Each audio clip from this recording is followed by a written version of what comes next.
that's telling me that the black star made only a 3-degree move left in the orbit diagram, which I didn't really believe whenever it happened. I mean, how can this thing average 12-degree move left in the orbit diagram, left in the solar system, moving in prograde fashion, and then suddenly now only have a 3-degree move? And the explanation is going to be the binary star magnetic repulsion. The repulsion forces between the black star and the sun are growing, which means that the black star is in the transition in its orbit from the elliptical orbit path to the circular orbit path.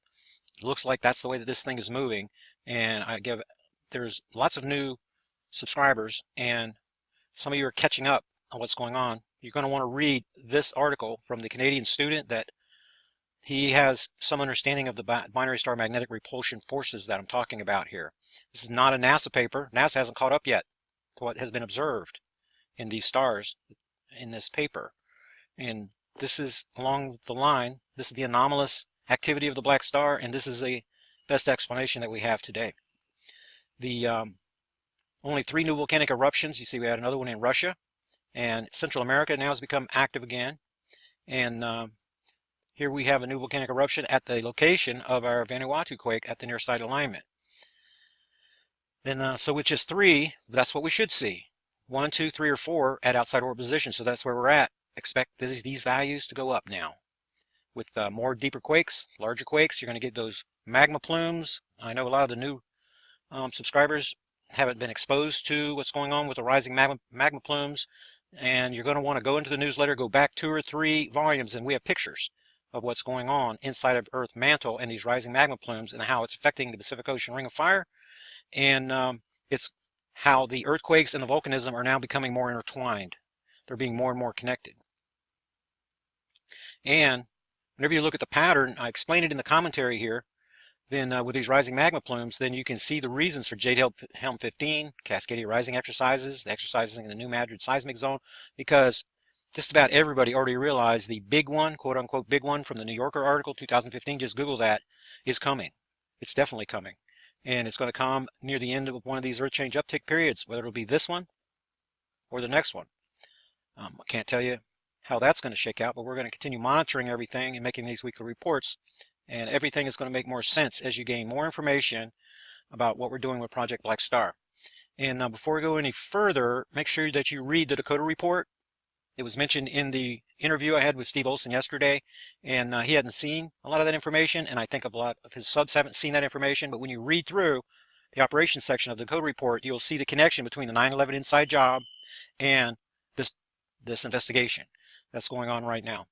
Then looking at the magnetic North Pole, you'll notice from 8/16 of each year, you see the change in the angle here. See how we have this upward move? We got this upward move. Let's go back to from the 16th to the 23rd.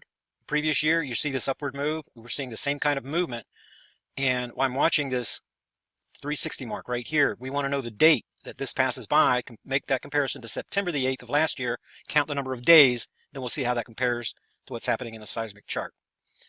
Then I kind of let the cat out of the bag just a little bit. The interesting series of events took place this week when David sent me an email asking for a special video on an overview presentation on Project Black Star. And Steve watched that, and he mentions it in our interview, and very, very good interview, maybe the best interview that I've been a part of, with very good questions. Steve and Wayne, really, really smart guys, asking really, really good questions, giving me time to respond, which you don't get in interviews sometimes, and very patient. And I can tell, I want to try to reassure some of my subscribers that are leery of moving towards a project that has so many lens flares and sun dogs and photographic anomalies and things like that. These guys have good hearts, and they are on the path. They are definitely on the right path, and they are getting a good science base now from which they can make their observations. They can, whenever they're looking at these images, then they're going to be giving us more information on what is the background constellation relative to the sun, for example. And with more information, then these guys are going to make leaps and bounds in their presentations. And I look forward to working with Steve and Wayne again very soon to to share more about Project Black Star and the importance of the related documentation like the Dakota Report and things like that. So I'm running way behind schedule today, way behind. Normally, I'm sitting in the radio chat room by 3 o'clock for the show that starts at 4. So I'm running way behind, and you're about to see why.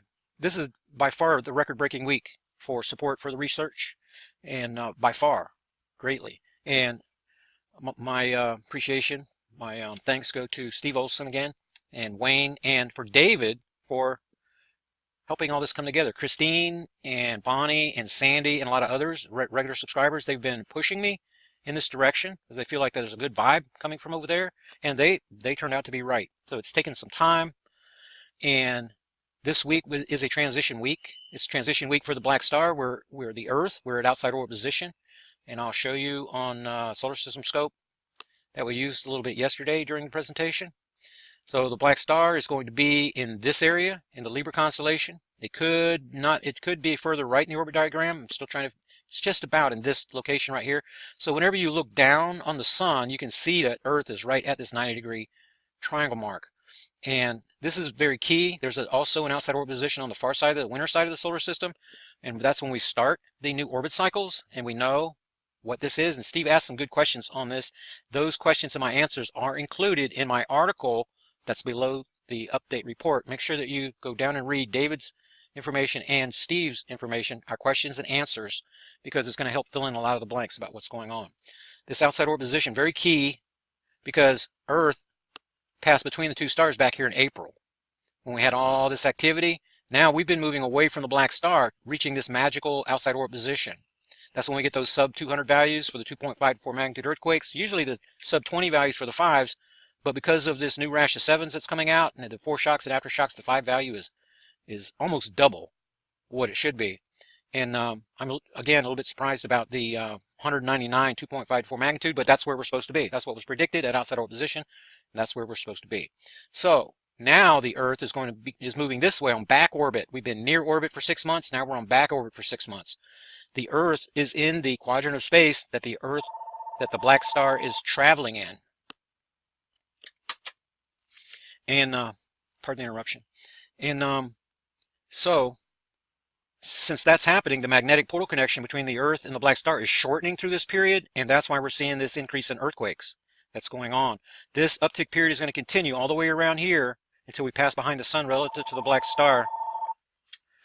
And I'll have to talk to him later. And so the uptick period is going to run to about December the 1st. And large number of earthquakes, new volcanic eruptions happen in this part of the solar system, just like it does on this part of the solar system. They're usually not as intense as when we're moving directly towards the Black Star, but that's what the scenario is. That's what the pattern for the last, well, since the investigation started, that's the pattern. So let me get back over here. And project supporters for this week include, get ready for this. This is a long list. Patrice, Joseph, Edward, Benson, Drew, Carl, Diane, Kirsten, Justin, Chuck, Eleanor, Richie, Jack, Keith, Joy, Mary, Mitchell, Christine, Robert, Kristen, James, William, another James, Kelly, Edward, Roseanne, Karen, Dawn, and David. And that should include DJ. DJ just wrote in, and I'll try to get that ad in there for you, DJ. I appreciate your support very, very much. And you guys have full subscriber benefits for the life of your subscriptions. Then Thomas, Michael, Richard, and Lori renewed their subscriptions for previous years with Randy, Kristen, DJ got mentioned this part, and Lori making donations to the research. By far, record-breaking week. And I want to thank, just like in this update, Steve Olson and everyone supporting the research for making the investigation possible. You guys are the blood of the research, really. And not only do I appreciate your support, but your questions and your comments, just like David, just like Sandy. You guys sending in these questions and directing me to do the research and answering your questions. That's how you guys have the power to control the narrative.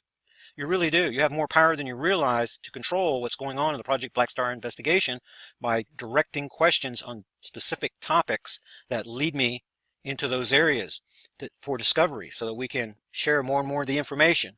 So the more people we have in supporting the investigation and writing me back and forth, that's the more eyes we have scanning the internet, looking for the anomalies. It's really what I'm interested in the most. Strange things happening with Jupiter, strange things happening with Mars.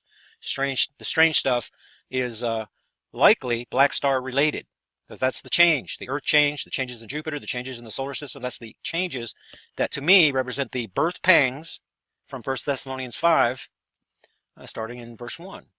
And I appreciate Steve very much leading me questions and asking about The Mystery Explained, my book, about the website, the different sections, scripture section, 9/11 section, and helping his subscribers to get a hold of what we're trying to share at terralo3.com, get a handle on it. Really, really appreciate that. Here's some free links here for people that are not subscribers. I like to share those whenever possible. Remember, you can share these links with anybody you wish. As a subscriber, as a YouTuber, as somebody that just comes across the information, share the links with the information. I want to get the information to as many people as possible. And then those that want my personal time, those that want to write questions and talk on Skype and my personal time, those are the newsletter subscribers. That's whenever it's time to pull the trigger and become a newsletter subscriber. So these are the questions. How can you be so sure of the location of the black star? Why would the dark star cause the sun to turn dark? Very, very good questions. Then so you guys can read my commentary. I give diagrams, and then we get down here. These are reversed kind of, but the Steve Olson interview really took the top spot in the featured section. But kind of what led to that was Steve and seeing this other video that David's request. You guys can watch the video, and that he plans to use to help others. You guys can do the same thing. Share the video, and I'll try to get back over there and put some free links down there to previous newsletters so that we can get more and more people interested. Here's information from that Mason in on grand solar minimum. A lot of people believe that we're moving into an ice age. They're watching the sun, but we're not. The black star is influencing, pardon me, I'm losing my voice. Pardon me. The black star is influencing the sun, diminishing its power, but redirecting that energy. Pardon me, I had to stop and get a drink of water and call my buddy. Stop him from blowing up my phone during my video.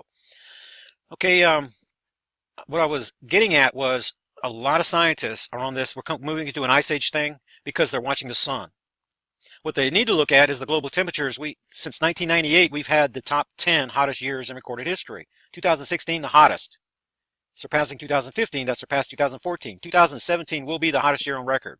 Earth core is heating up. These magma plumes are rising, bringing heat from inside the Earth to the crust. Earth is heating from the inside. The global temperatures, the ocean conveyor is already broken. The hot water trapped at the equator cannot make it underneath the jet stream to the cooler regions.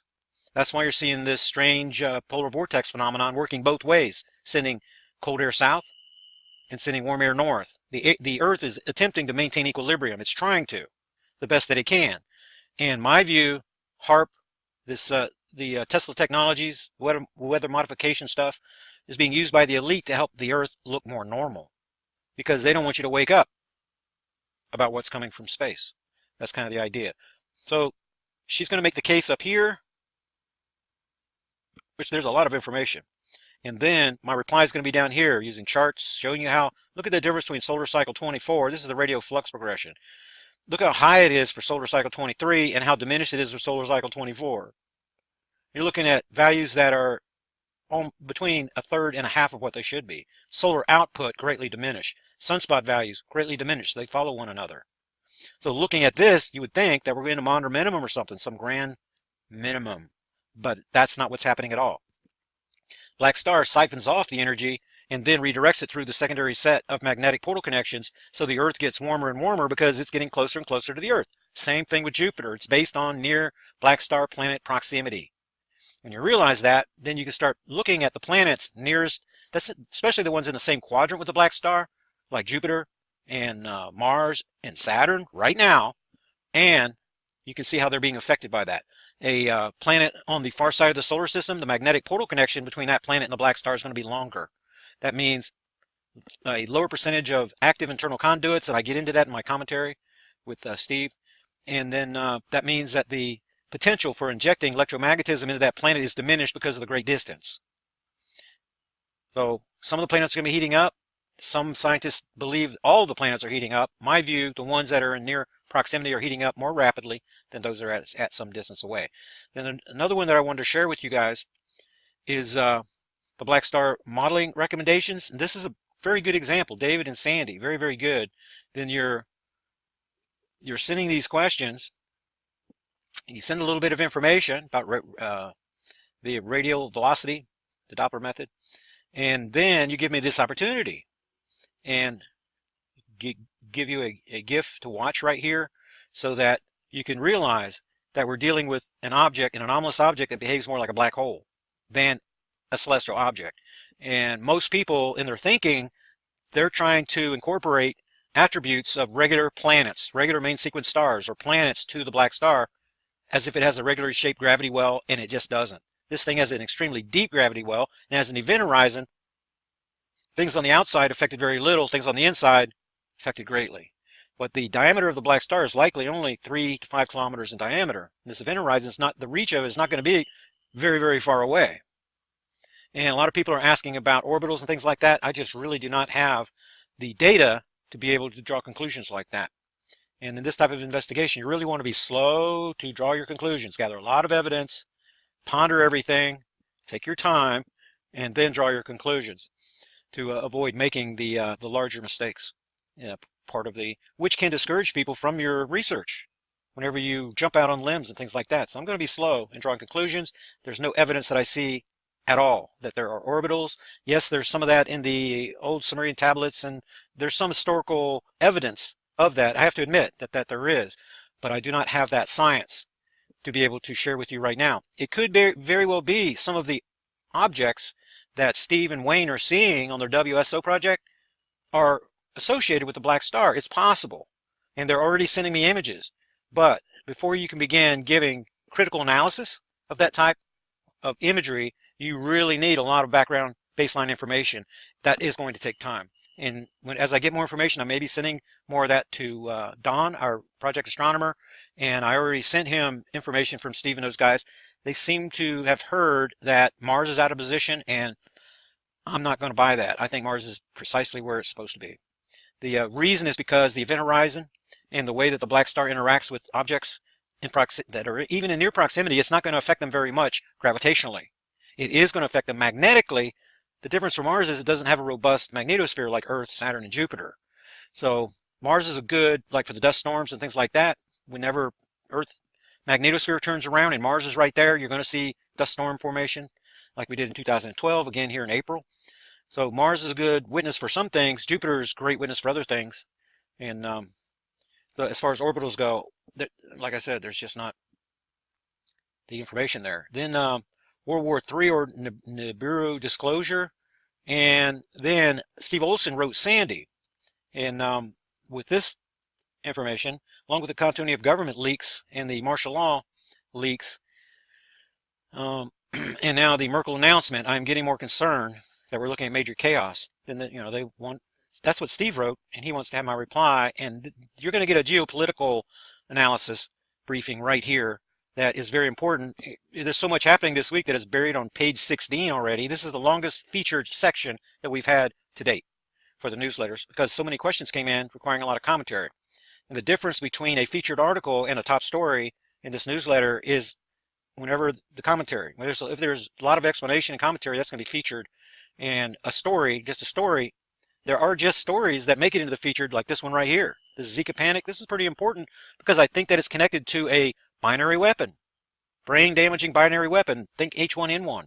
Think about the binary weapon, how artificial intelligence works to combine the amino acids. This may be what's going on here, and I expect the contagion to be released in combination with limiting your mobility as the elite are getting ready to run to the underground arc city 60 to 90 days before the actual geological pole shift. I'm expecting something like that, so even without commentary, this type of story gets put up into the featured section. Then this report's just going to be a little shorter than the others. That 40 minutes, I'm not going to be able to make it to that. Looking at preparations, running out of time, basically. Something big is coming. Governments warn people to prepare. It's not just the Russians anymore. Lots of people are realizing that tipping points are being passed, and they're seeing chaos coming. If the House of Rothschild were not supporting the entire global market, the entire global economy, the silver short position by Bear Stearns, if they weren't supporting all of that just by printing paper, we would have already collapsed. But the House of Rothschild owns the underground Arc City network. That's what they're defending as they're propping up silver, as they're propping up lower gas prices to keep you guys on the channel changer with a beer in one hand, not thinking about all the changes that are taking place all around us, about what's coming from space. So there is a lot of geopolitical information in this newsletter and a lot of survival. See, this is a survival topic up here in the featured section because you know what? We are getting closer to whenever this type of information you're going to need. I really recommend that you download all these newsletters. That's why you see them in full form instead of just a link, instead of just a few words and say, go see the rest here. Because when the crap hits the fan, there's no power. You're going to want access to information that you can use. And that's what's in these newsletters all the way from the beginning, back to 2012. And if you're new, you've never heard of Michael Owens, he was the chief astronomer for this research until he was murdered. Volume 9 comes to mind of 2012, all the way back in the beginning. Read it. He took over. This is a very brilliant man. Took over my desktop and showed me all of the fireballs and meteors coming out of the Leo constellation with his brand new program. This guy, highly educated astronomer. And he was writing the feature articles for this newsletter until his death. And go back to volume 9, 2012, and you'll be reading what our chief astronomer was writing back in 2012 about things that are still about to happen. It's pretty good stuff. Then you see all kinds of natural disaster stuff in here, and more people waking up. It's a little story about the how they're getting ready to hand off the internet to NATO, which I have kind of a difficult time believing something like that. Something like the internet can be controlled that way. The problem is the House of Rothschild, I really don't think that they want to do that. They use the internet to spread their disinformation. They use it to keep you focused on the narrative that they're controlling. Whenever you start limiting that, people are going to realize it's like the sheep going to slaughter and you're waking them up, you're rattling the cage. No, they want to keep you nice, calm, and tranquil all the way into the FEMA camp. That's their goal. They want to use the internet that way, and they want to make you feel that you have complete freedom whenever in reality you do not. Already you do not. So I don't know how much truth there is to that story. It could be disinformation.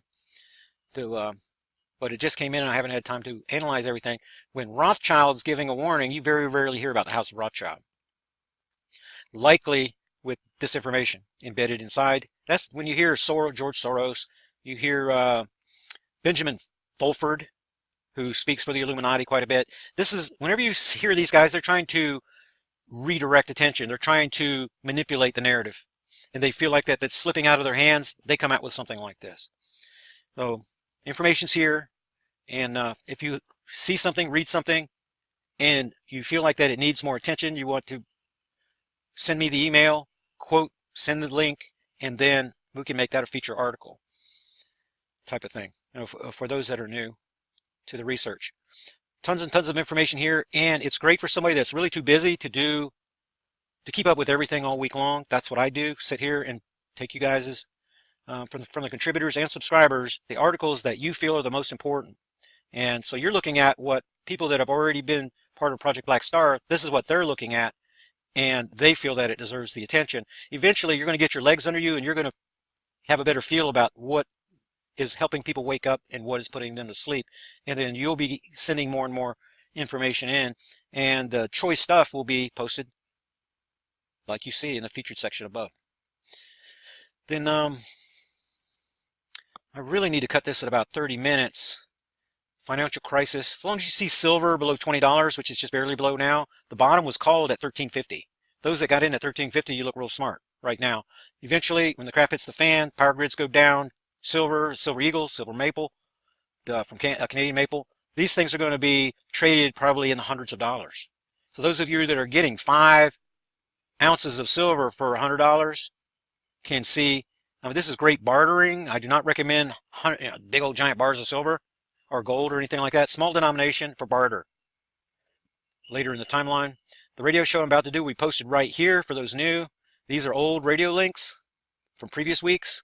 And obviously that link does not appear right here until after the radio show. So the best time to download this newsletter is after 6 p.m. on Thursday evening. The intention is to get you ready for the weekend so that you can go over this stuff and know what happened for the week. That's the idea. So this newsletter is uploaded 3 times. First, just to generate a link. Second, to make this presentation, and then the last time to get everything in there. Usually this video is completed and part of the second upload. It's just didn't have time to do that today. Those interested in more Bible information, there are links here to Royce's Bible interview that he had with me.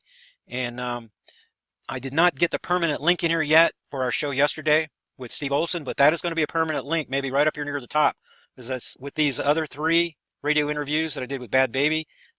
This is a visual thing using this new program that Steve recommended. So it's visual. He asked me to get out Solar System Scope and show you stuff, and I can do that. So it looks like it's a good format. Steve told me that it's very secure, so I'm not going to even worry about that aspect of it. So again, thank you guys for your support. Hope everybody's name was in there. If your name wasn't mentioned, write me and I'll get you included as soon as possible. And new subscribers, Terralo3.com, that's the place to go. Lots of free stuff there. When you're ready to subscribe, then you'll see the button that's there. And with that, then that's pretty much what I wanted to share with you.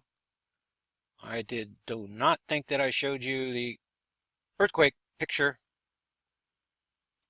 that's going on right now. This was the real shocker down here in this region, 7.4. And you see all that other activity. That's why you see the 5 magnitude earthquakes. That's why it's higher, much higher than expected, because of this single event that wasn't projected. And the fact that you don't see the 2.5 to 4s, there's none in there. You just don't see them. That's why we stayed at the sub 200 value for those. So I should have shown you this a little bit earlier. I'm actually in a big rush, and apologize for that. So thanks again to Steve and to David. You guys working together kind of motivated me this week, and it looks like that Project Black Star is getting a lot more attention. So I appreciate that very, very much, and I will be making mention of you guys again in the which I already did, because this video is going to be uploaded later. But I'm going to be mentioning you guys at the radio show over at Revolution Radio. Remember, you can go there, freedomslips.com, make yourself a username, and ask questions in caps for me during the 1 hour presentation. So thank you again, and I'll see you guys on the next Black Star Update report. And that's telling me that the Black Star made only a 3-degree move left in the orbit diagram, which I didn't really believe whenever it happened. I mean, how can this thing average 12-degree move left in the orbit diagram, left in the solar system, moving in prograde fashion, and then suddenly now only have a 3-degree move? And the explanation is going to be the binary star magnetic repulsion. The repulsion forces between the Black Star and the Sun are growing, which means that the Black Star is in the transition in its orbit from the elliptical orbit path to the circular orbit path. It looks like that's the way that this thing is moving. And there's lots of new subscribers, and some of you are catching up on what's going on. You're going to want to read this article from the Canadian student that he has some understanding of the binary star magnetic repulsion forces that I'm talking about here. This is not a NASA paper. NASA hasn't caught up yet to what has been observed in these stars in this paper. And this is along the line. This is the anomalous activity of the Black Star, and this is the best explanation that we have today. The only 3 new volcanic eruptions. You see we had another one in Russia, and Central America now has become active again. And here we have a new volcanic eruption at the location of our Vanuatu quake at the near side alignment. Then so with just 3, that's what we should see. 1, 2, 3, or 4 at outside orbit position. So that's where we're at. Expect these values to go up now. With more deeper quakes, larger quakes, you're going to get those magma plumes. I know a lot of the new subscribers haven't been exposed to what's going on with the rising magma plumes, and you're going to want to go into the newsletter, go back 2 or 3 volumes, and we have pictures of what's going on inside of Earth mantle and these rising magma plumes and how it's affecting the Pacific Ocean Ring of Fire. And it's how the earthquakes and the volcanism are now becoming more intertwined. They're being more and more connected. And whenever you look at the pattern, I explained it in the commentary here, then with these rising magma plumes, then you can see the reasons for Jade Helm 15, Cascadia rising exercises, the exercises in the New Madrid seismic zone, because just about everybody already realized the big one, quote unquote big one from the New Yorker article 2015, just Google that, is coming. It's definitely coming. And it's going to come near the end of one of these earth change uptick periods, whether it'll be this one or the next one. I can't tell you how that's going to shake out, but we're going to continue monitoring everything and making these weekly reports. And everything is going to make more sense as you gain more information about what we're doing with Project Black Star. And before we go any further, make sure that you read the Dakota report. It was mentioned in the interview I had with Steve Olson yesterday, and he hadn't seen a lot of that information, and I think a lot of his subs haven't seen that information. But when you read through the operations section of the Dakota report, you'll see the connection between the 9/11 inside job and this investigation that's going on right now. Then looking at the magnetic North Pole, you'll notice from 8/16 of each year, you see the change in the angle here. See how we this upward move? We got this upward move. Let's go back to from the 16th to the 23rd. Previous year, you see this upward move. We're seeing the same kind of movement. And while I'm watching this 360 mark right here, we want to know the date that this passes by, make that comparison to September the 8th of last year, count the number of days, then we'll see how that compares to what's happening in the seismic chart. Then I kind of let the cat out of the bag just a little bit. The interesting series of events took place this week when David sent me an email asking for a special video on an overview presentation on Project Black Star. And Steve watched that, and he mentions it in our interview, and very, very good interview, maybe the best interview that I've been a part of, with very good questions. Steve and Wayne, really, really smart guys,